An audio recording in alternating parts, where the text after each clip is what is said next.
काय उभी राहा ना जरा प्लीज. काय कशासाठी? Please. You are shorter than me. You are shorter than me नसतं ग, you are shorter than I. ते आय कधी वापरायचं आणि मी कधी वापरायचा?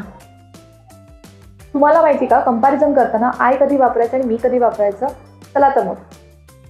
जेव्हा आपण आपल्या स्वतःची तुलना एखाद्या दुसऱ्या व्यक्तीसोबत करतो तेव्हा आपण आयचा वापर करतो. Example, Devi is richer than I. Advik is smarter than I. जेव्हा आपण केलेलं एखादं काम याची तुलना दुसऱ्या व्यक्तीसोबत करतो तेव्हा आपण मीचा वापर करतो. म्हणजे जर कंपॅरिझन वाक्यामध्ये एखादं क्रियापद येत असेल तेव्हा आपण मीचा वापर करतो. Example, Sneha likes ice cream more than मी.